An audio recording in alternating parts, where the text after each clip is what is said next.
On the morning of September 16, 1994, more than 60 school children at Ariel School in Zimbabwe reported witnessing something they would remember for the rest of their lives. Their accounts would eventually attract journalists, psychiatrists, researchers, and decades later, millions of people around the world. Not because everyone agreed on what happened, but because no single explanation has ever fully accounted for what those children described. During morning break, one child stopped and looked toward the trees beyond the school grounds. A second child noticed, then another. Within moments, dozens of children were all staring toward the same stretch of bush. What happened next would become one of the most remarkable and most debated UFO eyewitness cases of the modern era. More than 30 years later, the central question remains unchanged. What really happened at Ariel School? To answer that, we have to examine the evidence, test the competing explanations, and follow the facts wherever they lead. This is Case File 006.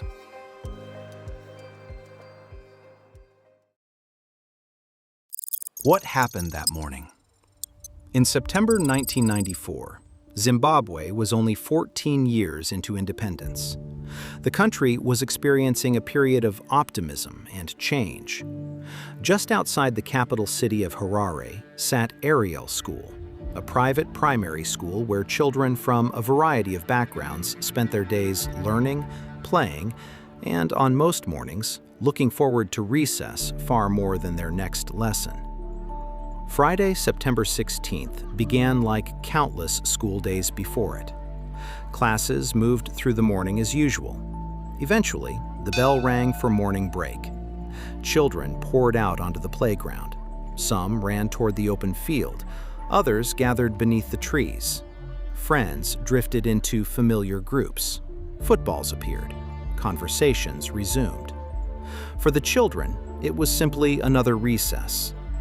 Unlike the children, most of the teachers remained inside the school building. According to multiple early accounts, they were attending a staff meeting. That detail would later become important. Because whatever happened outside, very few adults were there to witness it. Within minutes, dozens of those children would become part of a mystery that remains unresolved more than 30 years later. When investigators began comparing their accounts, an extraordinary picture began to emerge.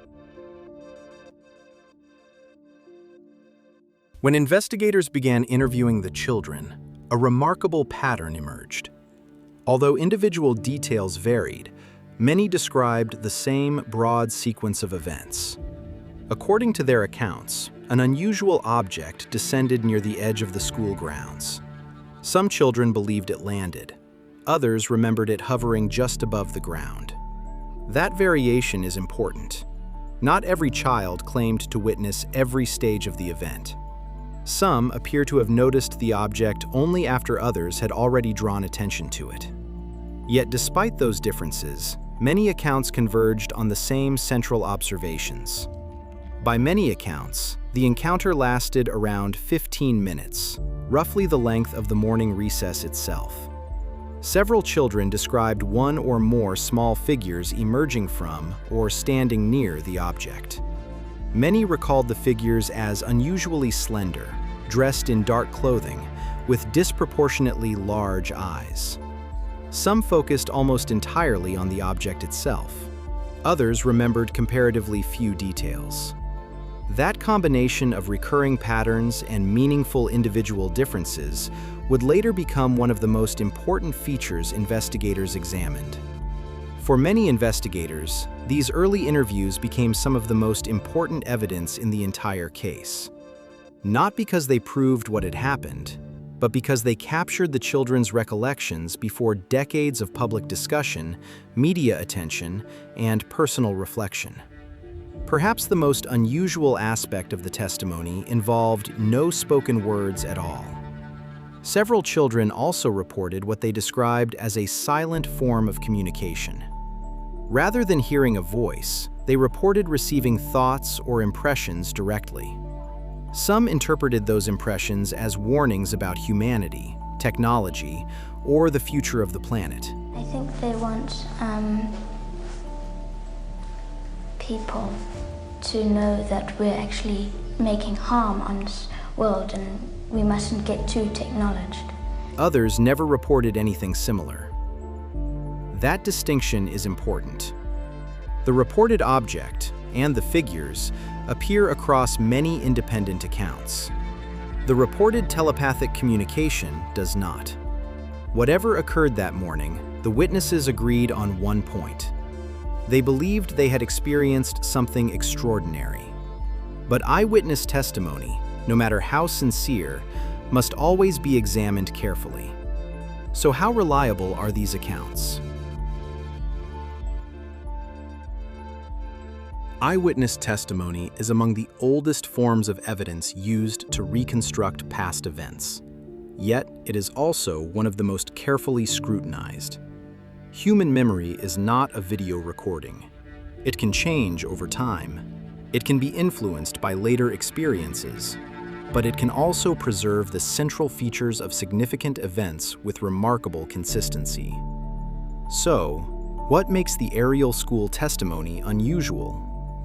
Several aspects of the case immediately attracted investigators' attention. The first outside interviews took place within 3 days of the incident. BBC correspondent Tim Leach filmed the children on September 19th. Cynthia Hind visited the following day, interviewing witnesses and asking the children to draw what they had seen. Harvard psychiatrist John Mack would not begin his investigation until nearly 2 months later. That chronology matters. It means many of the children's earliest accounts were documented before decades of public attention, documentaries, and widespread discussion could shape later recollections. Many children were interviewed individually. The children were asked to draw what they had seen within days of the event. While individual details varied, investigators noted a consistent core running through many of the accounts. That combination, early documentation, multiple witnesses, and recurring themes, is one reason the case continues to receive serious attention today. Mack did not claim he had proven extraterrestrial visitation. His conclusion was narrower. He believed the children were describing an experience they sincerely believed had happened. That distinction is important. Evaluating the sincerity of a witness is not the same as identifying the cause of their experience. Other researchers reached more cautious conclusions. Psychologists have long understood that eyewitness testimony, particularly following unusual or emotionally significant events, can become more consistent over time as witnesses discuss what they experienced. Children are especially susceptible to social influence. Even without any intention to deceive, that possibility has led some skeptics to argue that similarities between the children's accounts may have grown stronger in the hours and days following the incident. Yet that explanation also faces challenges. Some of the strongest similarities already appear in the earliest recorded interviews.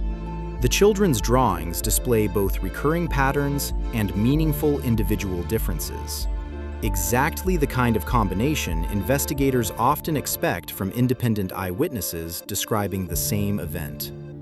The reported telepathic communication presents perhaps the most difficult aspect of the entire case. Several children later described receiving impressions about technology, humanity, or the future. Unlike the reported object or the small figures, these internal experiences cannot be independently examined. They remain entirely dependent on personal testimony. That doesn't make them false, but it does place them in a different evidential category. More than 30 years later, one question still matters more than any other. Not whether every witness remembered every detail identically. They didn't. The real question is whether conventional explanations can fully account for the remarkable core shared across so many independent accounts. To answer that, we need to examine the explanations that have been proposed over the past 3 decades. By this point, we've reconstructed the events, examined the earliest testimony, and explored both the strengths and limitations of eyewitness evidence. The next step is the one every investigation eventually reaches. Not what do we believe happened, but which explanation best accounts for the evidence. No single explanation should be accepted simply because it is familiar, nor should one be dismissed simply because it feels extraordinary. Each deserves to be measured against the same standard. An explanation doesn't have to answer every question to be valuable, but the strongest explanation should account for the greatest amount of evidence with the fewest assumptions. Explanation 1: misidentification. The simplest explanation proposes that the children misidentified something ordinary, perhaps an aircraft, a helicopter, an unfamiliar vehicle, or another everyday object. Misidentification is a common feature of many reported UFO sightings and should always be considered first. It explains why a group of children might become excited by something unusual. It also requires the fewest assumptions. However, it struggles to explain several recurring elements of the testimony. Many children consistently distinguished the object from conventional aircraft. Many also described small figures separate from the object itself.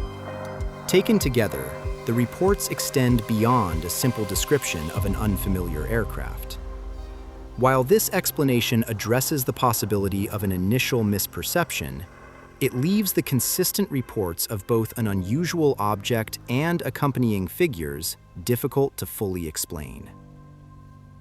Explanation 2: social influence and memory convergence.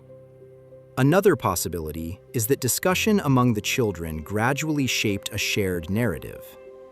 Psychologists have long documented how memory can become more aligned as people repeatedly discuss significant events. Some researchers have also proposed mechanisms such as mass psychogenic illness to explain how similar experiences or beliefs can emerge within groups, particularly among children under unusual circumstances. Children can influence one another without any intention to deceive. This explanation, therefore, deserves serious consideration. One of the most significant developments in the case came decades later. Former Ariel School student Dallin Vico publicly claimed that the incident began as a rumor that spread far beyond what he had expected. If his later account accurately reflects what happened, it would offer a very different explanation for how the story developed. Yet that explanation also raises important questions. Other witnesses have firmly rejected Vico's account and continue to maintain that they experienced a genuine event. His own earlier interviews also differ from his later public statements. Rather than resolving the case, Vico's later account becomes another piece of evidence that investigators must weigh alongside the rest of the record. Some of the strongest similarities also appear in interviews recorded within days of the incident. The children's drawings contain both recurring patterns and meaningful individual differences. Ironically, that combination is often more consistent with independent recollections than with a carefully coordinated story. Taken together, this explanation provides a plausible account of how memories can become more aligned over time, but it does not fully explain why many of the strongest similarities appear in the earliest documented interviews. Explanation 3: psychological or perceptual interpretation. Another possibility is that the children experienced something genuine, but interpreted it through perception, imagination, or expectation. Human perception is not perfect, especially during unusual or emotionally significant moments. Different people can witness the same event, yet remember or interpret it differently. This explanation helps account for variations between individual accounts. It may also explain why some children described telepathic communication, while others reported no such experience. Yet it also encounters limitations. It does not, by itself, explain why so many witnesses independently described a remarkably similar sequence of events.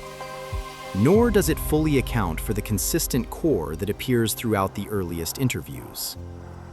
This interpretation helps explain some features of the testimony, while leaving the remarkable consistency across many independent accounts only partially addressed. Explanation 4: Extraterrestrial visitation. One of the most debated explanations proposes that the children genuinely encountered a non-human intelligence. From this perspective, the reported object, the unusual beings, and the silent communication described by some witnesses are understood as different parts of the same event. This hypothesis offers a straightforward explanation for why so many children described an experience unlike anything they had encountered before. It also accounts for the unusual consistency found in many of the core observations. However, it also reaches the most far-reaching conclusion. No physical evidence recovered from the site has independently established the origin of what the children reported experiencing. The hypothesis offers perhaps the most direct account of the witnesses' descriptions, but it extends beyond what the available evidence can presently confirm. None of these explanations answers every question. Each accounts for part of the evidence. Each also leaves important questions unanswered.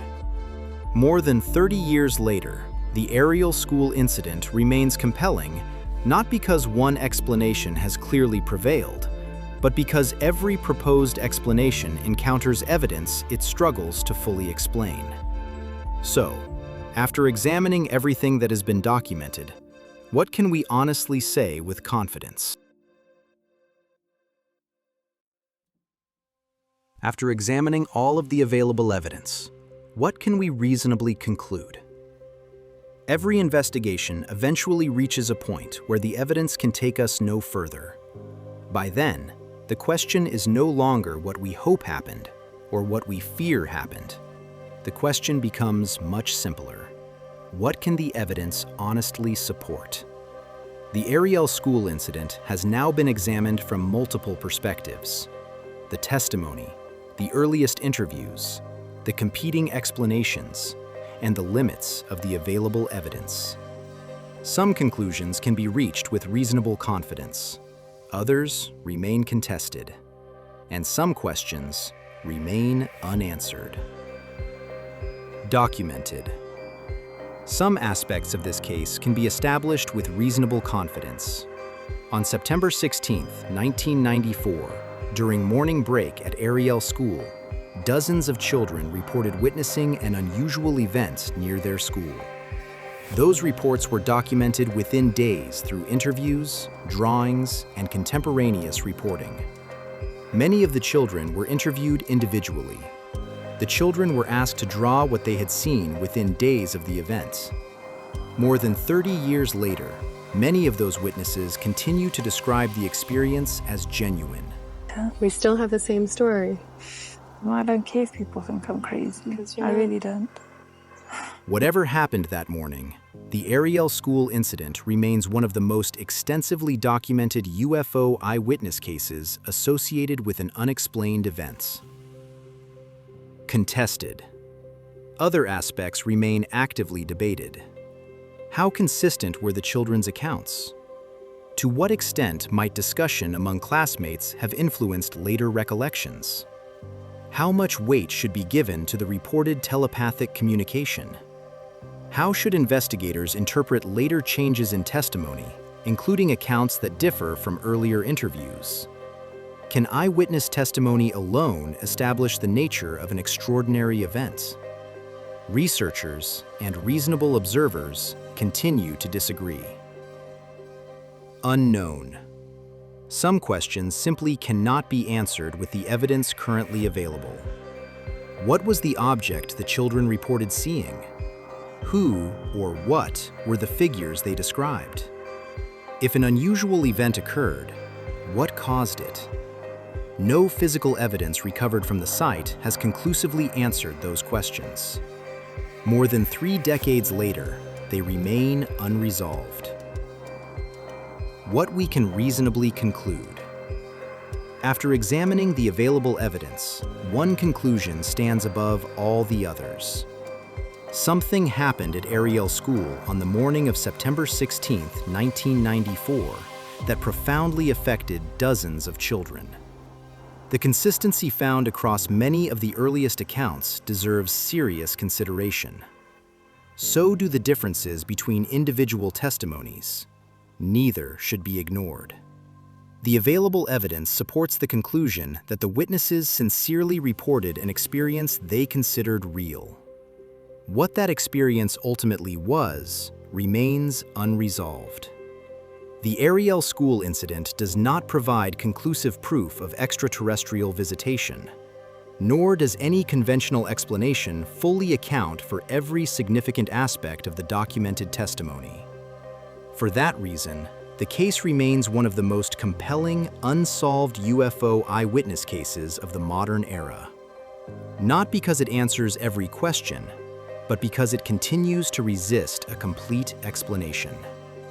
Every investigation leaves us with 2 things: answers and better questions. The Ariel School incident reminds us that extraordinary claims deserve careful scrutiny, but so does extraordinary testimony. Perhaps the greatest lesson isn't that we've solved the mystery. It's that honest investigation sometimes means accepting the limits of what the evidence can tell us. Because following the evidence, wherever it leads, also means acknowledging where it stops. Thanks for watching. If you enjoyed this investigation, please like the video and subscribe for the next case.